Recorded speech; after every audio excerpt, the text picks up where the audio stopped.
going and trying to play a bunch of support slots is always a backup plan. Plan A is always create buzz, pop out as a headliner. You might go let people know, hey, I'm an artist. I have an artist project. Listen to my music. I'm part of this tour. But you've also branded yourself as part of the tour, as the opener for the tour. And now in people's eyes, in their psyche, you have to overcome the fact that you're the backup dancer. Do people want to be fans of Jennifer Lopez's backup dancers? No, they want to be fans of Jennifer Lopez.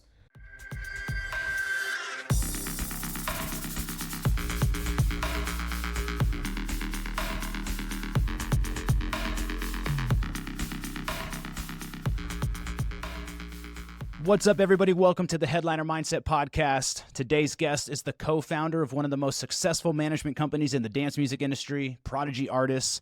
His company started off by helping launch and build the careers of Slander and NGHTMRE, and now has grown to represent a huge roster of amazing talent.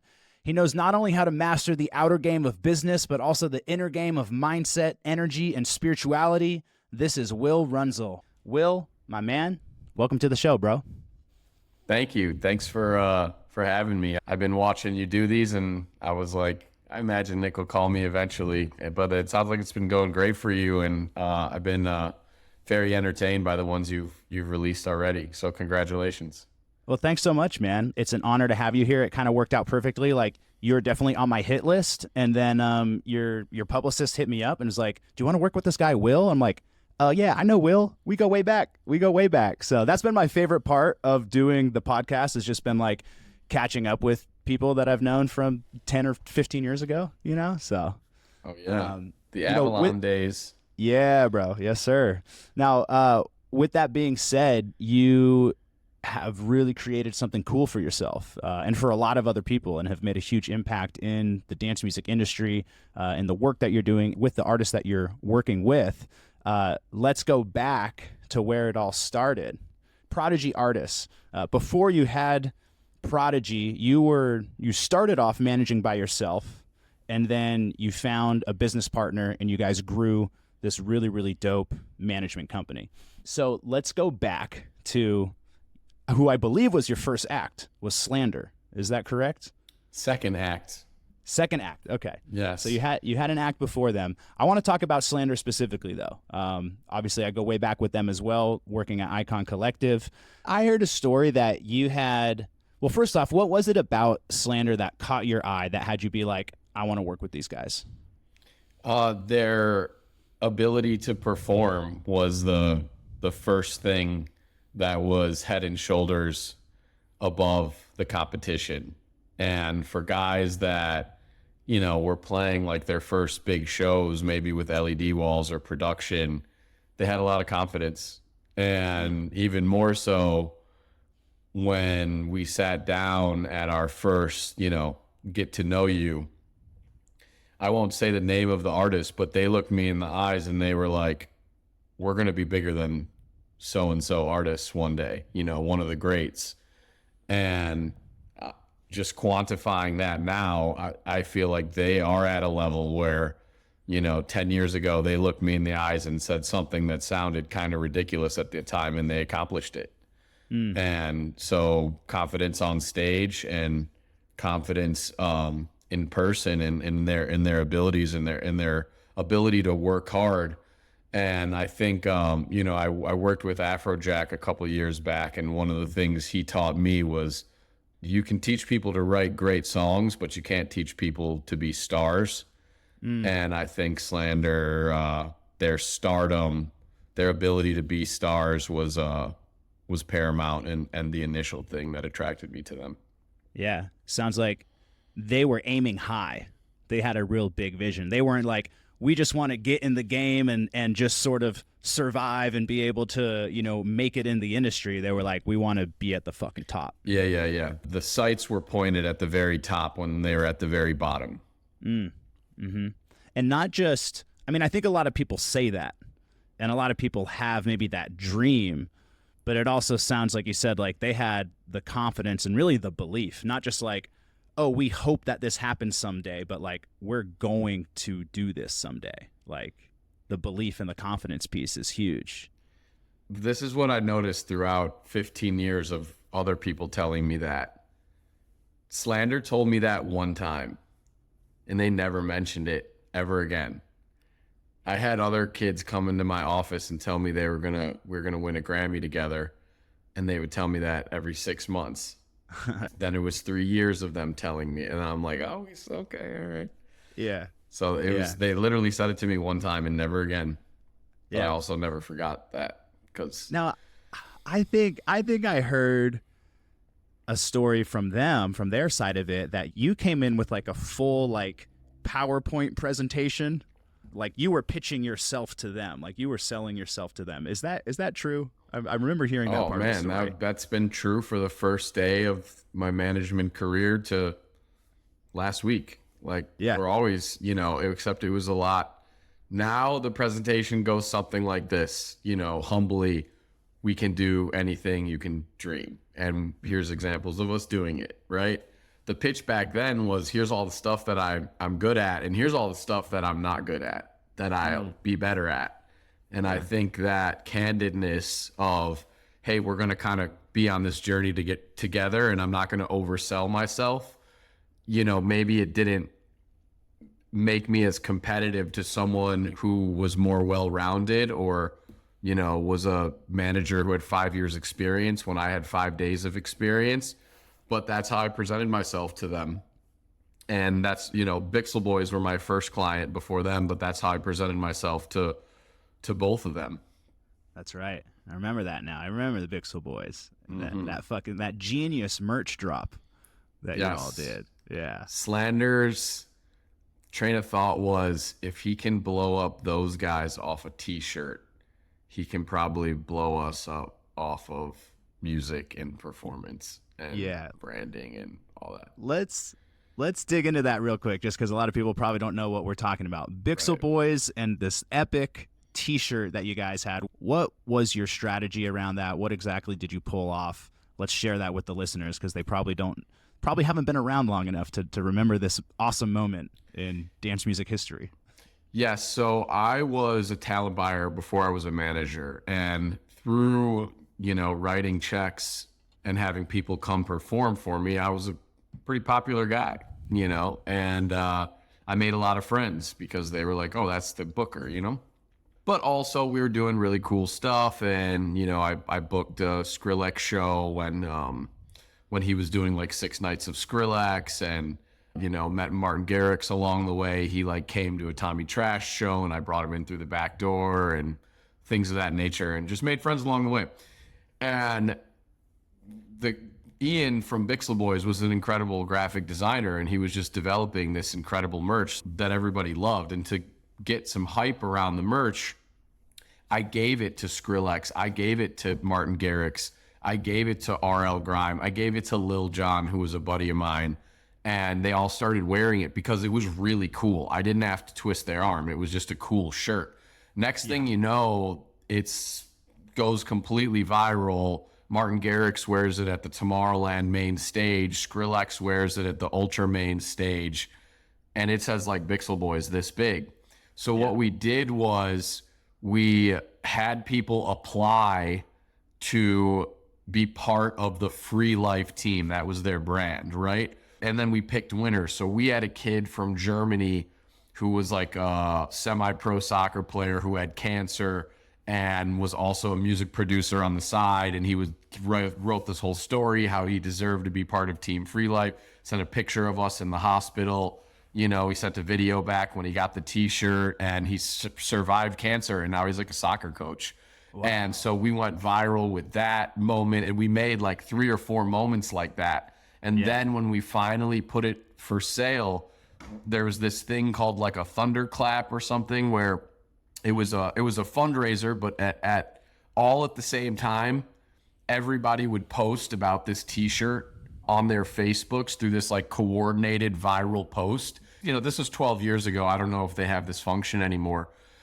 And we sold 100,000 shirts in 4 hours or something like that. And then I lost my mother to cancer, and my sister was at the University of Berkeley, and she was the head of this program called Camp Kesem, which was basically free summer camp for kids who had lost their parents to cancer. So you go hang out with other kids who had, who lost their parents to cancer. And we donated every dollar we made to Camp Kesem. And it was the largest donation that they had like ever received from like a non-corporation, just from like, a couple of guys or whatever. Yeah. And that went viral. The EDM.com and Dancing Astronaut, and everybody picked it up. And then Bixel Boys got signed to Latney Hughes at Windish and went on tour. And that was like my first like, hey, I did a thing as a manager. Yeah. That was literally 12 years ago, I think. I remember all that now, man. It's all coming back. And I love what you said about making moments, creating moments. You guys created a moment, right? You had something to build around, like there was a story there was a merch drop there. There's so much to unpack, even just in that one lesson. On a basic level, when it comes to merch, a lot of artists are thinking about like, oh, I'm going to make merch and put my logo across the chest, and that's my merch. Such a good example of how it's so important of like, if you can make some shit that's cool that even people that don't know who you are going to buy, like that's where your thought process in your head should be when it comes to your merch. Like, design really cool shit. Think like a fashion designer. Don't just plop your logo across the fucking chest, and you can see the power of that just on the branding and merch side. But yeah, man, incredible story. Like great start to your management career. And I love what you were talking about when it came to, pitching Slander. You were being honest about, hey, this is what I'm good at. Here's maybe where I'm not. And then along the way, you met a partner, Stephen Haddad, and you guys partnered up. And this is where I'll interject myself into the story slightly, because Stephen actually reached out to Icon and was like, hey, who are like the up and coming acts over there that are dope that, maybe I could be looking at. Or maybe it was for like a specific project. I think he was looking for a producer. And I think I sent him like 3 or 4 artists, and one of them was Nightmare. And then he was like, ooh, this guy, he's like, this guy's got something. And I remember that, bro. It was like Tyler's shit. It just sounded different. It just was like, it was just original and unique. And he had his own little swag and flair. It was like, he was still a young producer, but even then it was like, he was just making shit that nobody was. And so Steven picked him up. Tell me about how you guys partnered up. How did that come? Because that's really where Prodigy Artists was formed, was in that moment. Yeah, it was actually Nadia Ali, technically. I had Slander and Vixel Boys. He had Nadia Ali and a couple other artists. And he was trying to sign Nightmare. But one of Nightmare's advisors was like, that guy's not big enough. You can do better. You can wait. And then Steven and I were driving to EDC, and he played me the Victor Neilio remix. It was called Jiggy, was the name of the song, of Nightmare's song. And I looked at him and I was like, this is the kid? And he was like, yeah. And I was like, call him right now. Yeah. So then him coming from a very musical background and me showing up and saying, hey, I can put you on the road, because I was booking shows all over as a talent buyer in LA and Texas and Illinois. I was like, dude, I can put you in 6 cities tomorrow. And that pushed it over the top. And he was like, and we had and he was friends with Slander at that point. Slander was also telling us, look, you got to sign this kid. And, we've been with both of those guys for over 10 years now. Yeah. So Steven was more of he was on the music side, kind of like the A&R side. You were more on the promoter, live show, talent buyer side. So just that right there, man, it's like just teamwork, like building the team, understanding where your strengths and weaknesses are. For anybody, I think that's building any kind of business. I'm even going through that myself, where it's like there's certain things I'm really good at that I love. I love people. I love coaching. Like that's my zone of genius. But like sitting there and running fucking ad campaigns or editing podcasts, shit that it's like I get to hire other team members to do that. Like that's not my zone of genius. So just even to plant that seed, I think for artists is like start seeing yourself as running a company and having a team. You know, you have a manager, maybe you have two managers, they're helping with different things. You have other people, even when it comes to making music, you have maybe other producers that you're bringing in, other artists, other songwriters. A lot of times we're so playing the lone wolf game, you know, like how far do you think you could have taken it if it was just you, like by yourself the whole time? You know what I mean? Like it really is when we start to, yeah, work with others that it's like 1 + 1 = 10, right? Yeah, to answer that question, a completely limited, a much more limited sphere of what I could have done and how many clients we could have had and the impact we could have had and, the expert level impact. I would have learned, I have learned all the stuff that Steven knows at the end of the day, but he's an expert at all the things that he is. Like, I'm an expert in all the things that I am. He knows the basics of my side too, but instead we have two experts, and it's hard to, the maybe 5 or 6 things we're talking about here: touring, publishing, marketing, branding, record deals, A&R, vocals. For one person to be like quote unquote expert at all those things, I mean, they're probably older than I am, because it just takes time. Yeah, yeah. Though I really want to dig into strategy and like what you guys did to really help grow those acts, and also what you're doing to help, grow the acts that you're currently working with. Obviously, the game is a little bit different 12 years later, but I'm curious about your thoughts, because a lot of artists are wanting to find a manager, right? A lot of people think they need a manager, which a lot of times they probably don't yet. But the advice I hear over and over is usually to like wait for a manager to find you. Do you agree with that? Like that you should be kind of hustling and making buzz for yourself, and like if you need a manager, they're going to find you? Or do you think that artists should be proactive to kind of get out there and knock on some doors? It just depends how prepared you are. If you're prepared, you can go knock on doors for sure. But generally speaking, a manager will come to you. We've got all our interns and assistants with their ears to the ground. My Instagram use is really healthy, frankly. I'm not like looking at memes as much as my algorithm is to, new talent and interesting music and stuff like that. So this is how you want to prepare your project for anyone. Literally, if you're watching right now, pull out your Apple Notes, your pen and paper, whatever. Okay, this is the secret-ish sauce, even though it's, when you really think about it, it's quite obvious. Okay, so one, you're gonna want to have great music. Easier said than done, of course. You're gonna want to try and have some sort of sonic palette. Okay, I think Skrillex is, the multi-genre artist out there. Do it like Skrillex did it. He was dubstep, then he was pop with Jack U, and now he's like garage and like underground stuff. But he didn't do them all at the same time.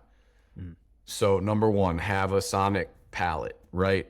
Prepare out your project, your album, your EP, so that you have a lot of music in the chamber. Okay? Take that music, start building content around it, right? If you can get it to the point where you have 4, 5, 6, 7 pieces of content that can live on Instagram main and be eye-catching for your song, great. You're going to want that planned out for at least the next like 4 songs, okay? If you're doing dance music and your music can be supportable, try and network your way to those DJs that will play your sound, right? Don't send dubstep to house DJs, etc. Once your music is competing and some of the DJs are playing it, and then you've built content that's around your brand, and you can take 4, 5, 6 records and say, here's either a 1001 track list proof that my song got played out, or here's a video because I ripped it off the live stream. And you can go and say, here's track 1, it's getting played by Dom Dalla, John Summit, and whoever. And here's my pieces of content around it. Here's track 2. This one's getting played by Jamie Jones and this person, blah, blah, blah. Here's track 3. You can absolutely go to a manager because you have everything. You can go to Spotify. You can go to everything. Now, what I just said is extremely difficult to do, right? Yeah. But that is the formula. And if I'm developing an act right now, and I can tell you we are doing this across the board at Prodigy right now, that's how prepared my young guns are right now. Their plan is 12 months in the future. They're getting crazy amounts of DJ support, and they've got, it's a visual art project. It's not just music anymore. And they have a visual art project that they're unfolding one Instagram reel and one TikTok at a time. And that can be anything from doing a selfie video, skateboarding down the street, to some elaborate drone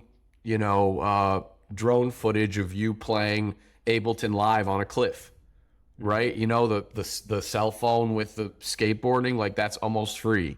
Doing a drone thing, like that's more expensive, but that's it. You put those things together, and then also now for the people out there, there's your barometer. If you're just putting out one song at a time and like hoping it catches fire, you're not ready to call, respectfully, you're not ready to call me. You're not ready to call the people that are on Nik's podcast. But if you're that prepared, yeah. Hey, and if you're that prepared, will@prodigyartist.com. Email me, whatever you're that prepared. I'll be ready for you to guide you through the process. Yeah.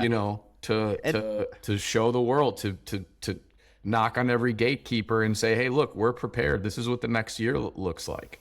Yeah. Yeah. And I was really thinking, as we think about, 12 years back, 10 years back, working with Slander and NGHTMRE in the early days, in my mind, I was really like, okay, I wanted to pick your brain about what was the strategy you used back then, and really thinking that, like, well, what's the strategy now, 10 years later? As you say that, it's kind of still the same. Because I'm remembering back in Slander, I think they were really the ones that were like the first ones that I remember to really do this.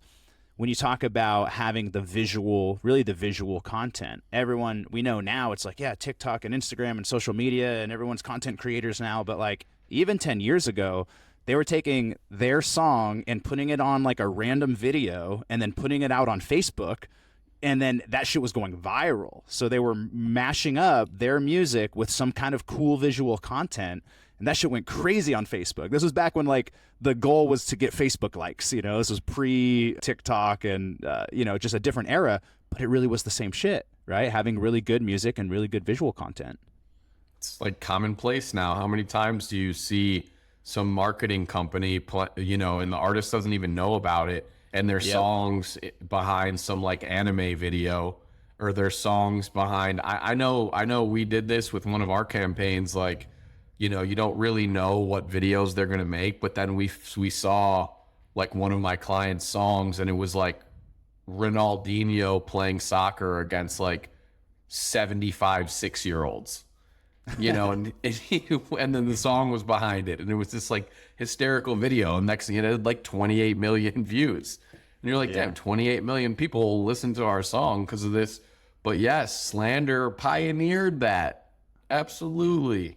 Yeah, they were the first. We used that strategy on like all of our artists back then, but I think Slander was the first one to do it. I think they were doing that before we managed them. Yeah. And it's interesting. It's just like things shift, like the platform shifts perhaps, but it's just a lot of the, I don't know, invisible marketing fundamentals kind of are still there. All right. Totally. I'm curious about, you've helped a lot of artists progress through different stages in their career, right? I'm curious if you're able to kind of identify and break down what those stages are, right? There's that kind of more entry-level stage where, you're just probably trying to get your first shows, or maybe getting to that point where like, okay, you just get an agent for the first time and you're starting to play, maybe a couple shows a month. I'm just curious about how things change, like how the game looks differently along some of these other higher level stages that people get to. Yeah, I don't think stuff has changed all that much. It's mostly based around momentum. I think NGHTMRE started off with a show in San Marcos, or maybe it was in Orlando. I forgot. No, Slander's first show was in Orlando, and Nightmare's first show was in San Marcos, and then you kind of like waited, you know? We've got an artist right now, Matilo, who's, you know, going viral on TikTok with his music, and we're just doing the Echo in LA just to kind of like test it out. You know, there's other artists that can go on the road right away. And I think when I talk about that plan that I outlined, if you do that plan for 7 songs or 8 songs, if the music's good, you should be able to hit the road as a headliner by like, you know, by the time your first song comes out, you've put 10 songs out. If you really plan it out the way that I said. We're doing that with an artist right now, like Luch. He has 5 songs out. He followed the formula that I outlined. He just headlined Spotlight last night with Framework, who's the tastemaker brand in that Afro house, tech house space right now on the West Coast. And all the dominoes are about to fall for him. That took 4 months. Sometimes it takes 2.5 years. You know, I don't want to name other artists that are on my roster, but I've had artists for 2.5 years that like kind of tried to tour and did it and didn't sell enough tickets and whatever. And I've got artists that for 2.5 years, we planned their album. That planning phase that I keep going back to, like we have an artist, Shima, for example, and she has 1 song out right now for the second phase of her project. But the album that's about to come out and all the content she worked on over the last 2.5 years. Has she been playing shows during that time, or have you guys been like kind of holding off? And the shows wouldn't be quality shows. You know, we're now Brownies and Lemonade is, you know, helping us write a plan. She's going to go on tour with Toki Monsta because she signed to Young Art. And all of these are great strategic decisions. And every single young artist on my roster is like, when can I play shows? When can I play shows? And I go, when we get the right ones. The last thing that I was going to say, just because I know this is really a lot of young artists will relate to this, is they're like, can I get the local shows? Can you set me up with like the starter kit shows so I can practice? And the answer is no. I don't have the connections to the people who pay $200 and ask you to play top 40 music. Like that's not in my repertoire. So if you want to go play those shows and practice and whatever, go be out in the streets in Los Angeles and go be part of the culture. Hop on a fucking, a stage one day, maybe where you're not branded on it, or a house party or whatever. So just to get some reps in. Right. And I think this brings up a good conversation around it's really supply and demand, back to just sort of the, you know, invisible laws of marketing and economics. Because I remember seeing the difference between Slander and Nightmare, where Slander came up as, you know, they were DJs first. Like they were playing college parties, frat parties. They were just like DJs. They were playing stuff all the time. And then they got into, you know, production, building their brand and their audience through their music. But yeah, I remember getting them like a 3 a.m. slot at Control for like $200, you know, as like the closers, you know, just kind of typical opening, closing DJ stuff. And then obviously, you know, they had their moment, they had their music really pop off. But strategically, seeing what you guys did with Nightmare was very different, where you guys held him off for a while. It was just like a year of just like put out tracks, build buzz, build the audience, so that I remember the first show I saw him playing was, what was it, that's at the Yost in Santa Ana in Orange County, headlining slot, right? So was really able to skip, you know, a lot of people want to climb the ladder, like, all right, I'm going to get that 9 p.m. slot, I'm going to be the opener, and then I'm going to get the next support slot, and kind of like slowly climb my way up the ladder. And not saying either way is right or wrong, but it seemed like there's some intentional strategy around that, right? Like, let's say no to everything until we actually come out as the headliner. 100%. I mean, his first show in LA was Control Avalon with Luminox and Mo Green, I believe, as direct support. And they were like pretty big trap DJs at the time that he just leapfrogged, you know, for his first gig ever. Yeah. And that's what we're doing, you know, with all of our artists now. I would venture to say that going and trying to play a bunch of support slots is always a backup plan, which is, again, you know, for all the young people that are listening in right now who are like, oh man, I just want to go become like a support DJ and like get my name out there. Okay, cool. That's like plan B. Plan A is always create buzz, pop out as a headliner, because it's hard. You might go let people know, hey, I'm an artist. I have an artist project. Listen to my music. I'm part of this tour. But you've also branded yourself as part of the tour, as the opener for the tour or whatever. And now in people's eyes, in their psyche, you have to overcome the fact that you're the backup dancer, right? Do people want to be fans of Jennifer Lopez's backup dancers? No, they want to be fans of Jennifer Lopez, right? So it's like, now you have to say, I'm the new Jennifer Lopez eventually, but you're going to have to do work elsewhere. So yes, maybe you've created a larger amount of people who know about you, but they know about you in a context that's not befitting of what your end goal are, which is to be a headliner. Yeah. Yeah, you've created what we would call just like brand perception, right? What's the perception of your brand? You've branded brand? yourself as that. So I really only let my artists play support stuff if there's always, you're going to get direct support to Skrillex. You're going to get direct support to Fred again, some hyper influential artist. Sure, absolutely. Go do it, right? But generally speaking, I'm not demanding support slots. Hey, who can agency? Can you go ask every single touring act at your agency if we can hop on tour with them? It's like, no, just chill. We'll put out great music. We'll make great content, and your time will come. Now, one of the things that you said about Slander that you really loved about them, though, was that they were really great performers. And that's because they had played like dozens and dozens of shows, right? Like, and really kind of put those hours in. So how does somebody navigate around that of, on the one hand, I want to hold off and not play shows, I want to build demand, but also to actually be able to come out and kind of know what the fuck you're doing when you go on stage and actually really put on a good show, right? You got to go find some busted CDJ 2000s, or someone that you can borrow on Sunday night when they're not using them, and you go to their house because they give you the key to their back door or whatever, and you just got to practice. Being on stage and being a star is totally natural. I'm just telling you that. When a star gets on stage for the first time, if they've practiced, just like in the NFL, just like in music, they're going to be a star, period. But it is about getting the reps in and having, all right, I'm going to mix this song into this song, and these are in key, and, this is the set that I've proposed, and here's my backup plans if the crowd likes rap music more or whatever. Definitely hard to go up there and not be overthinking. It's hard to act like a star if you're overthinking and you don't know, how to cue up the next song and all those things.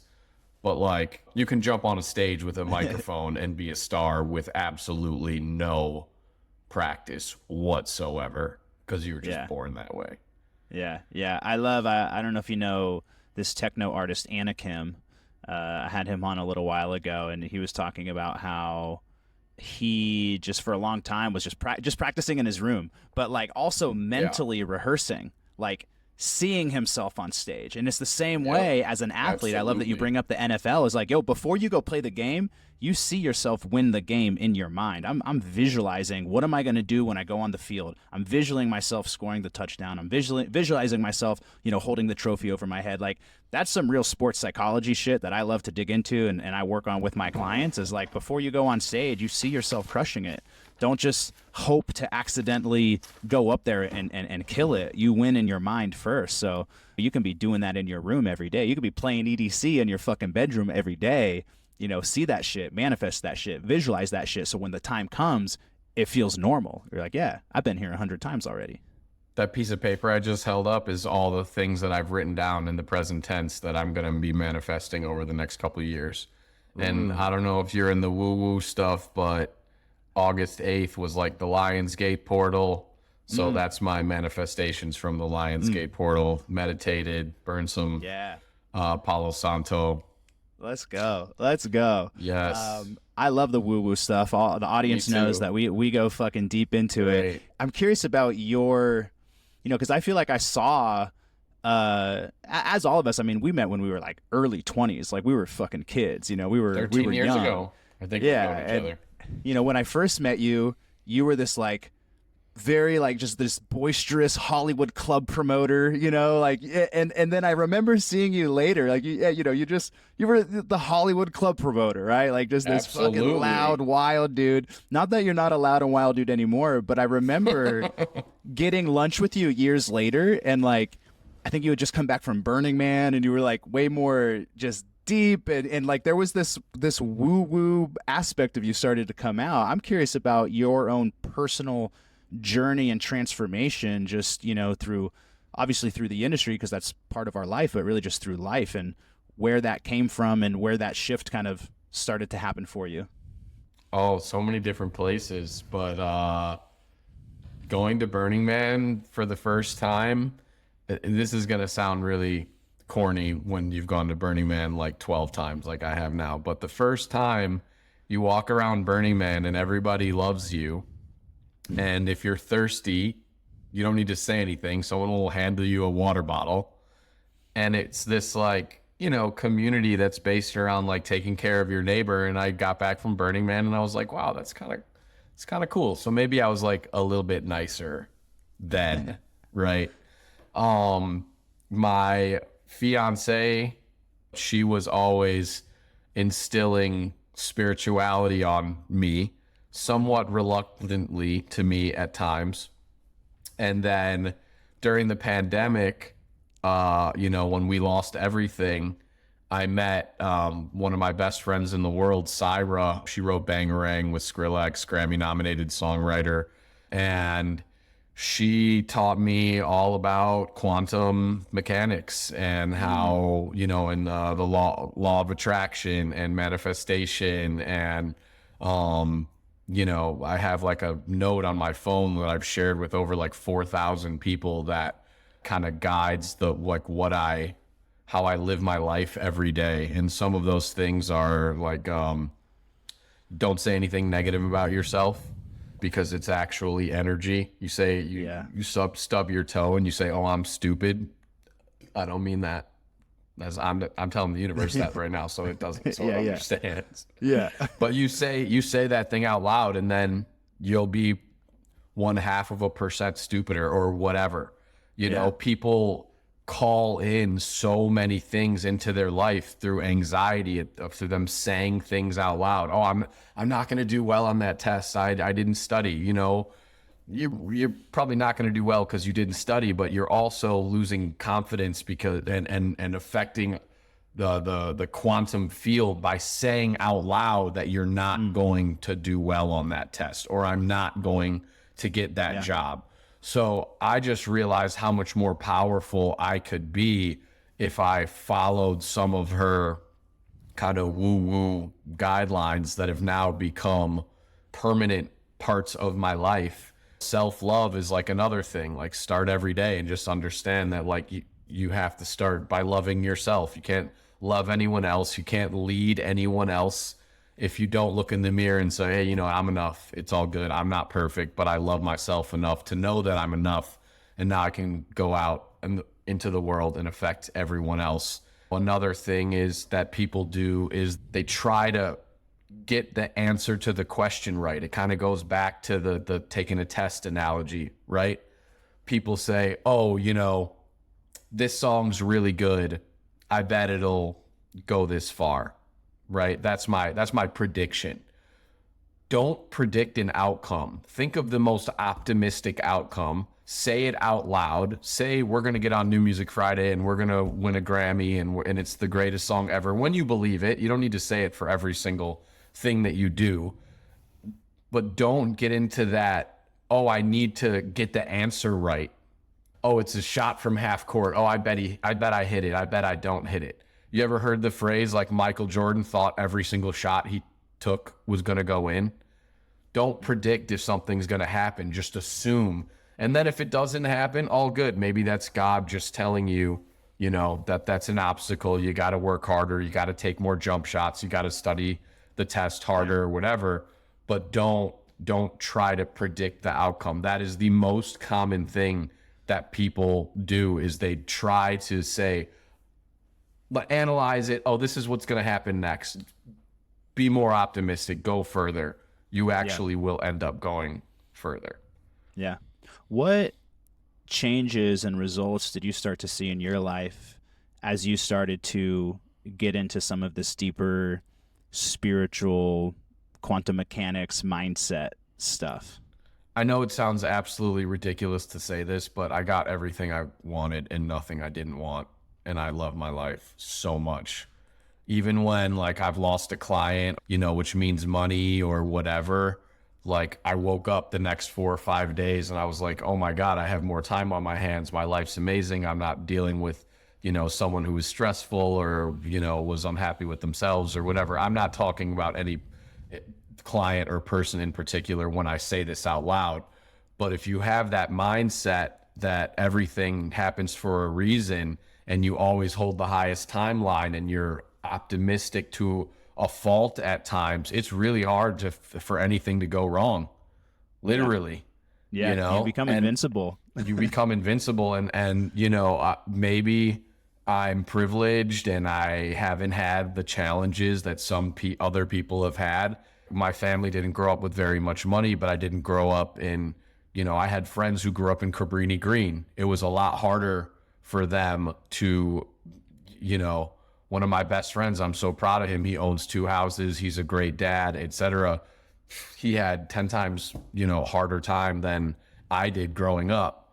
So once you factor that in, it, you know, it makes everything a little bit murkier. But at the end of the day, if you hold all these truths to be self-evident and you have that, it also starts with like discipline, right? Yeah. Because I have this list of things that I try to do every day because of how it affects my well-being on a quantum level, but I don't do all of them every single day because it's hard. But that's another thing that's on the list. It's like not everything is absolute. You're not going to always be something, and you should also not speak in absolutes. Don't say always, don't say never. Yeah. You know? Yeah. So, Yeah, oh man, we I get could to- go on. I could go we on get- for hours about this stuff. Well, I love it, man. I love it because I think it's so important for people to see, and I love how we can kind of shift into this. It's like, yeah, on the one hand, there's strategy, there's business, and there's strategy, and there's things that we have to do. And I've been really like thinking about this a lot lately. Is like the energy that you're doing it from actually matters more than the strategy itself. And I say this because I talk to and I see hundreds and thousands of artists, and over our 10, 15 years in this business, we see so many of them trying. They're actually doing the things, right? It's not that they're not doing the things, but it's like, how are you doing it? Are you doing it from a place of stress and anxiety and trying to prove yourself or trying to be better than other people? Doing it from a place of ego. How much fucking ego do we see in the music industry? You know what I mean? And so to be able to shift into this conversation and see that, like, you got it, bro. Like, you got that fucking fork in the road. And being, there's a different level of work to do. The strategy's on the surface. Building the fan base and all that stuff, that's on the surface. The inner work is, I'm going to say, even more important. Because if you don't do the inner work and your mindset isn't in the right place, you're not creating from a place of joy and passion. You're not operating from a place of love. You're not building your relationships from a place of like authenticity and fucking joy and love.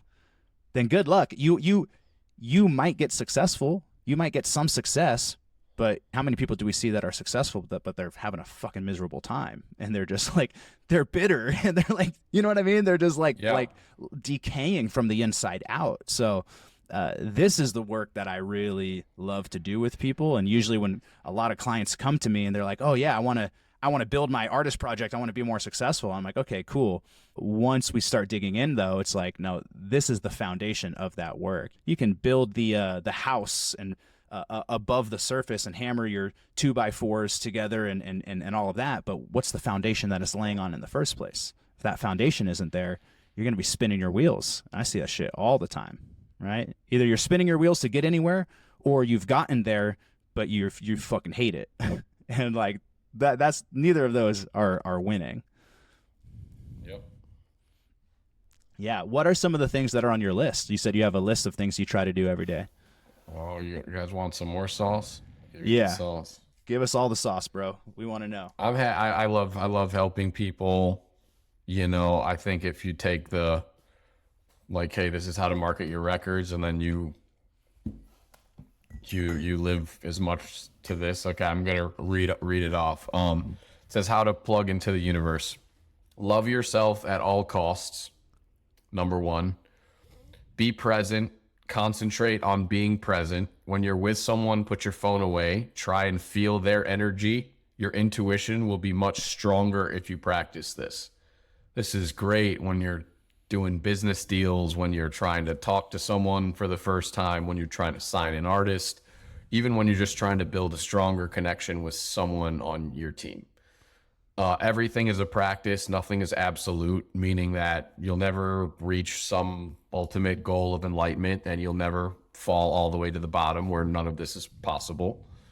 Try and meditate every morning for 15 minutes. After your meditation, write down 3 things you're grateful for. One thing that you are in present tense. And again, this stuff's not rocket science. I didn't invent any of this. This is through Syra and my fiance and people much more intelligent than me that have studied books about this and taught it to me. And this is how I interpret it. But again, this is nothing I've invented or anything like that. Strangle your ego every morning. The best way to do this is to be present and aware and not reactive in every moment of the day. Don't say anything negative about yourself. Everything is possible. No negative thoughts. Let the universe guide what's possible. Ask for nothing. Manifest everything. You know, a lot of people, they're like, I want this. And they try to pull from people. Just do it here instead of asking for things and on paper.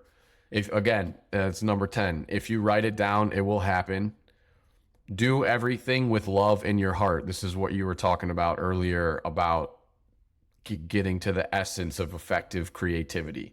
That's the core of that. Do everything with love in your heart. Don't be hard on yourself because it's a negative energy. You'll be judged by what you do next. Always accept and receive love, energy, and compliments. Never brush them off. Receive. Someone says, "You look good, girl." Say, "Thank you." Don't say, "Oh, no, I don't. I just rolled out of bed." Yeah. Someone says, "I love you." Don't say, "No, you don't." Say, "I love you too." Or "Thank you." Maybe you don't love them the way they love you, but receive it. Don't brush it off. Don't speak in superlatives. Nothing is never or always. Listening is more powerful than getting your point across. Practice listening every day. Don't just wait until it's your turn to speak. One of the most powerful things you can do is just shut the fuck up. Mm-hmm. And literally, you will be astounded at the things that you'll notice in space when nothing's being said. Yeah. That awkward moment when someone's done trying to get their point across and you want to see how genuine they were. Just wait an extra 20 seconds and see the look on their face before you even reply. It'll be way more powerful than whatever you're going to say next. Yeah. This is the last one. Stop being a realist. Be an optimist. You don't need to predict the outcome of events based on the potential barriers. Dream it, do it. And if it doesn't happen, that's just the universe speaking to you. Go around the roadblock again with positivity in your heart while listening to the universe and stay optimistic. There is no reason to be a realist any longer. So the overarching thing about all of these things is that all of those negative thought, whatever it may be, these are all reacting in a scientific way on a quantum mechanic level. So what I say woo-woo for the people that really have no idea what I'm talking about, but when you dig into this stuff, it's based in science. It's not based in, I don't even want to offend anybody by talking about other things that are woo-woo that I may not have figured out the science behind. So I'm not even going to make a comparison. But the reason why I kind of got hooked on this stuff and had it guide my life is because it was presented to me in a scientific way. Yeah. 100%, man. 100%. We're living in a really cool time where it's like woo-woo / spirituality is intersecting with science, where people are starting to prove that, like, wait a minute, we are vibrational beings. We know that scientifically, my body is not actually solid. It's made up of a bunch of trillions and billions of little atoms, and that those atoms are energy, and everything is energy. So there's also a spectrum of energy, right? We can be in a higher frequency of energy, you know, love, optimism, gratitude, and we can also be in a lower vibrational frequency of energy, fear, scarcity, resentment, jealousy, right? And this is the game. Try to bring yourself into that higher frequency as much as possible. Simple Absolutely. as that, right? You're going to dip, you're going to be human, but a lot of people are living in that lower frequency, you know? And when we can start to embody, like I look at it, I'm in a place now where I've intellectually understood a lot of this stuff, and now it's a matter of embodiment. Now it's like I go to the gym and I work out my physical body, but let me also put in the reps to work out my internal vibrational frequency, you know, my emotional body, my nervous system. And there's literally exercises that you can do. Like you said, meditate for 15 minutes, write three things down that you're grateful for. I've been doing, I'm doing 75 hard right now. And so I have to do two 45-minute workouts every day. One of them has to be outside. My new morning routine for the past week or so has been I'll put a ruck on, like a 20-pound weight vest, and I'll go on a walk for 45 minutes. What I used to do was listen to podcasts, listen to music, kind of be like just mindlessly trying to get over, you know, that 45 minutes. Now I leave my phone at home and I literally am doing like affirmations and gratitude, and I'm like I'm literally kind of like talking to myself the whole time, but I'm just like speaking these things into life and into existence. And bro, 24 hours, like the next day, I started having like cool opportunities pop up, new clients popping up, like really, really cool synchronistic shit. So here's the thing. You don't have to take my word for it. You don't have to take Will's word for it. Fucking try it out for yourself. Give it 30 days. Try some of these things out. See what happens, especially if you feel like you're stuck and you're spinning your wheels and, you know, you're not moving forward in life in the way that you want to be. You're probably looking at everything outside of yourself rather than looking what's inside of yourself. So that just inviting y'all, try the shit on. Try the shit on. You know, you're not the first guest that has also shared this, and it's working for a lot of us. So I started off saying that you've created some really cool stuff for yourself over the last, 10 or 15 years since we've known each other. Beyond any of that, bro, I am just so pumped to see like who you've become in the process, how you've grown, the man that you've become, the person that you've become, the impact that you're having, not only on your clients and your roster, but just I'm sure everybody that is in your world. So really fucking cool to see that. It's really cool to get reconnected with you, and just super grateful that you took the time to come on and share. Everybody go back and listen to this one. If you didn't have your notepad out, go back. You got the formula. You got the formula for the strategy, the outside game, and you got the formula for the inside game. So go back and take some fucking notes. That was fire. Yeah, you got it all. So literally, you got the sauce, baby. That is the inside and out sauce for artists, for people, for life in general. And yeah, it totally has changed my life. I thank my lucky stars every day for having met those two women who changed my life. Hell yeah, man. Thanks for hopping on, brother. Oh man, thank you.